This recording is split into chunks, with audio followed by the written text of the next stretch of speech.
How to fix delay in Google Docs voice typing. A lot of people face this issue and it's pretty common and it's very easy to solve. Just follow the steps I'll show you guys in this video. If you don't know about Google Docs voice typing feature, you can enable it in Google Docs by pressing Ctrl Shift and S and it will enable it. Now to fix delay in it, all you need to do is follow these methods. The first thing that you can go and do is head over to Google and search internet speed. Go to one of these websites and check if your internet speed is good or not. If there is a delay or any fluctuation in your internet speed, that can cause delay in Google Docs voice typing feature. If that doesn't work, you'll need to go and click on this extensions tab and disable all these extensions by clicking on this button. And you can remove it or you can pause it on all sides. So once you disable all of these, it will make your browser faster and the delay should be gone. Now, if your issue is not solved by these two methods, you need to go click on these three dots right here.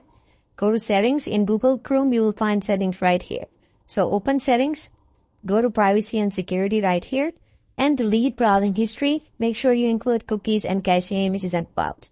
Now, by doing this, you'll make your browser faster and it should go and solve your delay while using Google Docs voice typing. If all of these methods fail and your problem is not solved, we will go and check if there is a problem with our mic or not. To do that, I'll click on this Windows button and search Control Panel. Once you're in Control Panel, go to Hardware and Sound by clicking on here, like this. Here, right-click on Sound and open it.